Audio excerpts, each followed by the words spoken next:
Olá pessoal, tudo bem com vocês?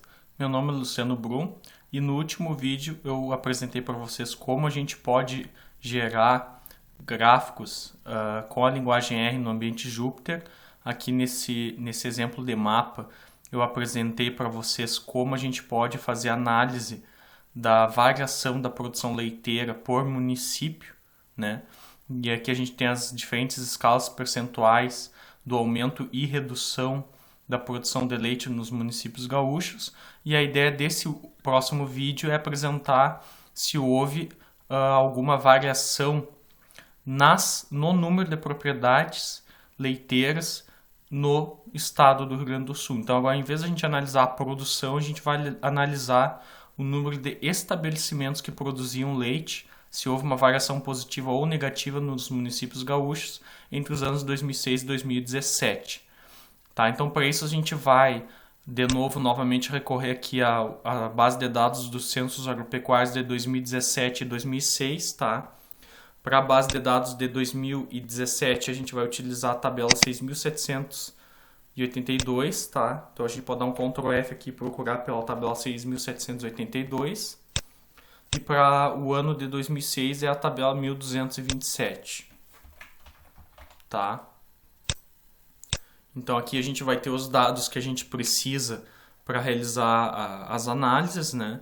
Então a gente seleciona aqui número de estabelecimentos agropecuários que produziram leite, marcamos aqui o campo total dos outros argumentos aqui, ano 2017, selecionamos aqui município, tá? Porque a gente quer os dados por município, né?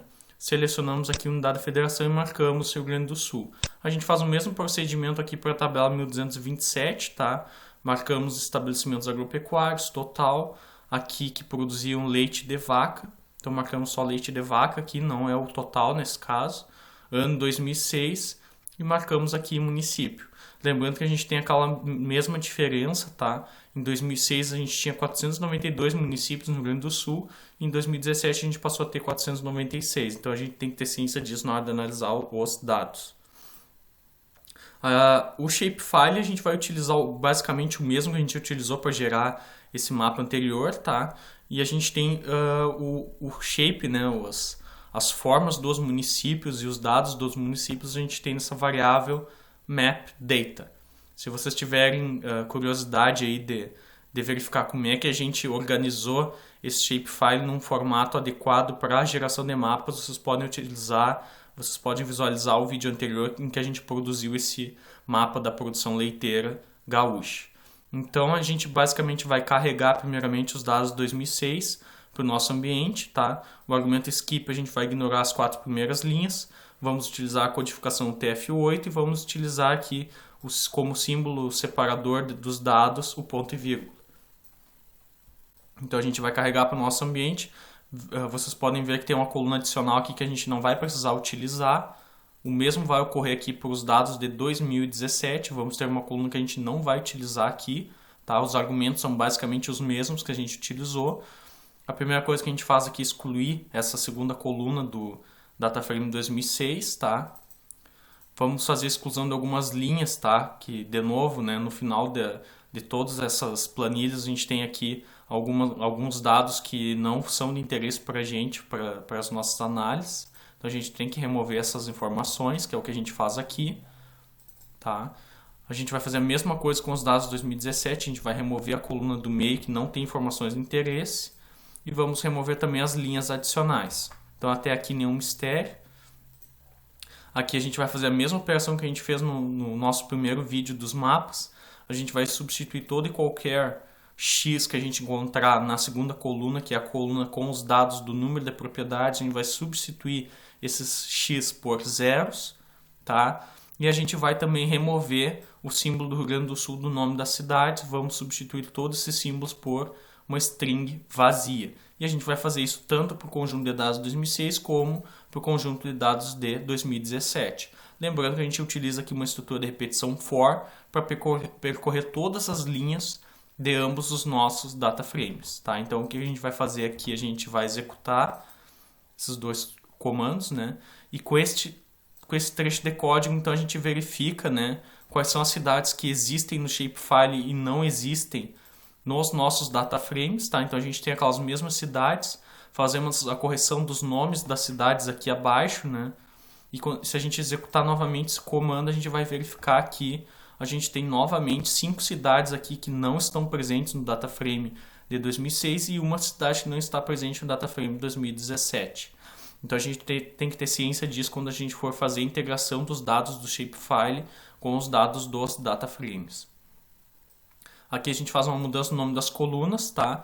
O nome da primeira coluna vai ser City e aí o nome da segunda coluna vai ser Properties 2006, então vai ser cidade e número de propriedades para 2006 e 2017. A gente faz essa modificação no nome das colunas para ambos os data frames. Aqui, de fato, a gente faz a junção dos dados do data frame, do shapefile, com os dados dos nossos data frames de 2006 e 2017. E a coluna que a gente vai utilizar como chave para unir essas informações é o nome da cidade, no caso dos data frames, e a coluna label N do nosso shapefile que já está no formato de data frame. Então essa label N nada mais é que o nome de fato das cidades, tá? E aqui a gente tem o nome da cidade só aqui nos nossos data frames. Então a gente tem que fazer duas vezes essa junção, uma junção com os dados de 2006 e uma outra com os dados de 2017. Então a gente executando esses comandos, a gente visualiza aqui que foram criadas duas colunas, propriedades de 2006 e propriedades de 2017, tá? Então a gente conseguiu fazer a junção aí dos dados de forma adequada, transformamos para o formato numérico essas duas colunas do nosso data frame, tá? E aqui a gente tem aquele mesmo caso de a gente poder ter dados ausentes no número de propriedades para 2006 e 2017. E a gente vai ter, né? Porque não existiam as cidades, essas 5 cidades em 2006 e não existia a cidade ST em 2017 nos data frames quando a gente fez a junção dos dados. Então a gente vai ter que zerar, né? Substituir os NAs por zeros. Em quais colunas? Nas colunas 23 e coluna 24 do nosso data frame principal aqui com os dados da variação de número de propriedades.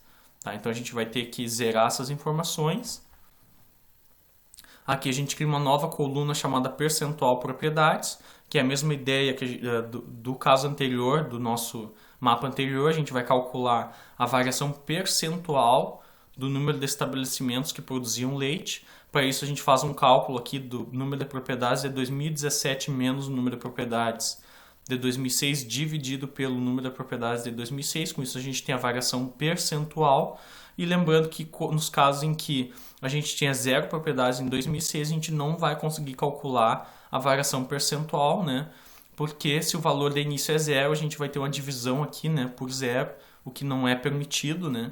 Então a gente vai atribuir o valor 100 para esses casos em que o número de propriedades do município era igual a 0 em 2006. Lembrando que a gente tem esses comandos dentro do for, porque a gente vai ter que percorrer todo o nosso data frame linha por linha para fazer esses cálculos.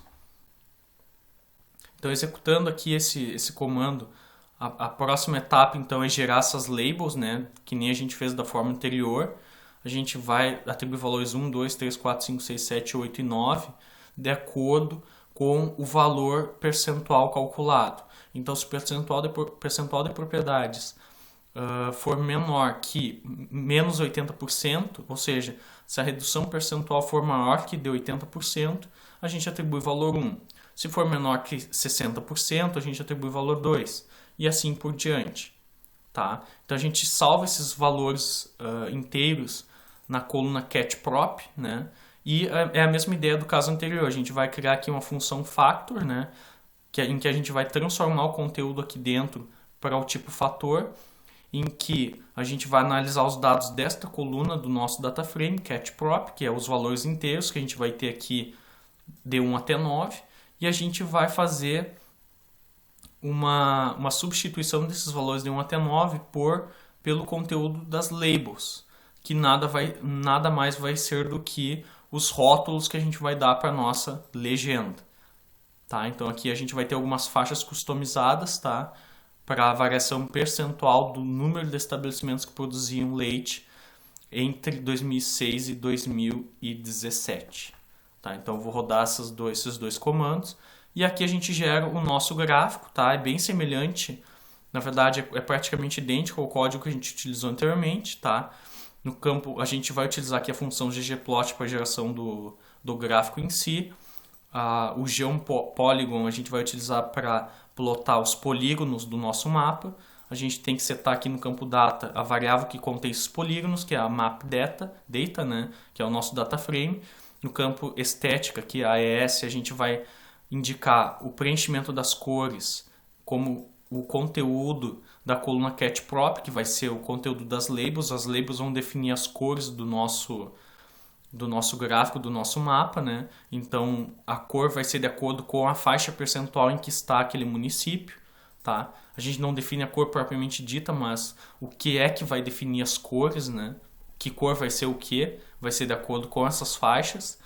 Longitude e latitude são as nossas coordenadas do nosso mapa, né? A variável de agrupamento vai ser a variável group, poderia ser qualquer outra variável que indicasse o nome da cidade, a cor do polígono como cor preta, né? Espessura dos nossos polígonos. Aqui a gente vai definir cores manuais para o nosso gráfico, aqui que a gente define de fato a cor das escalas das legendas do nosso gráfico, que está de forma ordenada, tá? Aqui a gente define um nome para as legendas, alguns argumentos adicionais aqui com relação ao tamanho da legenda e posicionamento, que eu já expliquei anteriormente. Aqui a gente tem uma função chord equal, que serve para a gente ter as coordenadas x e y do nosso gráfico de forma proporcional, senão o gráfico não vai ser exibido da forma adequada. E aqui algumas questões de posicionamento de legenda, né? A legenda a gente posiciona embaixo do gráfico, por isso que a gente colocou aqui bottom. O título da legenda, né? O tamanho da fonte a gente determina como tamanho 12, o texto da legenda como tamanho 6, né? E o tamanho do título do nosso gráfico como tamanho 12. E aqui a gente tem na sequência o título do nosso gráfico, que é a variação de propriedades leiteiras entre 2006 e 2017 no Rio Grande do Sul, Brasil. Tá? E esse B é a variável que a gente salva o nosso gráfico e exibe na sequência. Então a gente vai ter como resultado este gráfico aqui, tá? Em que a gente consegue observar que quase em todo o estado a gente teve uma redução do número de propriedades leiteiras, tá? Em quase totalidade do estado a gente teve uma redução, a maioria delas entre 20% e 40%, como a gente pode observar. Um grande número de municípios também entre 40% e 60% de redução de propriedades leiteiras. Tá? Então esse é um dado bem interessante que a gente consegue observar. Muitos poucos municípios tiveram um aumento do número de propriedades leiteiras, né? Só que aqui a gente está analisando a variação percentual. A gente não está analisando aqui a variação absoluta do número de propriedades leiteiras. Então pode ter ocorrido aqui num dos casos em que aumentou mais de 100%, por exemplo, desse município aqui, pode ter ocorrido de que em 2006 tinham 2 propriedades, em 2017 passou a ter 4 propriedades, ou seja, foi um aumento de 100%, mas não foi um aumento significativo, porque um aumento de 2 para 4 é praticamente insignificante perante o cenário total do estado aqui, né, do número de propriedades leiteiras. Então isso a gente tem que levar também em consideração. Não basta a gente só analisar aqui a variação percentual, talvez seja interessante também analisar a variação absoluta do número de propriedades leiteiras. Mas esse cenário aqui já nos mostra que houve uma redução significativa e percentual significativa, né, na maioria dos municípios do Rio Grande do Sul. Então aqui eu vou chamar uma última biblioteca para plotagem de gráficos de forma conjunta, para a gente olhar tanto a variação da produção como a variação do número de propriedades. Então são os mesmos gráficos que a gente produziu anteriormente, só que agora analisados de forma conjunta, né? Então a gente consegue ver aqui que mesmo com a redução de propriedades leiteiras no estado, a gente mesmo assim teve um aumento significativo na produção de leite nessa variação de anos entre 2006 e 2017. Então a conclusão que a gente pode tirar desses dois gráficos é que a gente teve, mesmo com a redução de propriedades, a gente teve um aumento na produção. Então o que na verdade aconteceu foi uma maior produção no estado, né? Houve uma maior produtividade de leite, né? por propriedade no nosso estado, já que reduziu as propriedades e aumentou a produção, é sinal que menos propriedades estão produzindo cada vez mais leite, né, no estado do Rio Grande do Sul. Lembrando que nos vídeos anteriores eu apresentei para vocês que o Rio Grande do Sul, né, tá lá entre terceiro e segundo estado que mais produz leite no país, né, no Brasil. Então esse é um dos estados que mais produz leite, né? E tem esse cenário preocupante aí da redução do número de estabelecimentos com o passar dos anos, né? E essas são, são algumas das possibilidades que o R nos traz para fazer análise de dados, né? Utilizando algumas bibliotecas, né? Como o ggplot, né? Bibliotecas como o tdiverse para análise e organização dos dados, tá? Então, nos próximos vídeos eu vou trazer mais algumas possibilidades que a gente consegue fazer, né, com a linguagem R no ambiente Jupyter, tá? Pessoal, então basicamente é isso. Se vocês gostarem desse vídeo, deixem um like, se inscrevam no canal, né? Então, muito obrigado e até o próximo vídeo.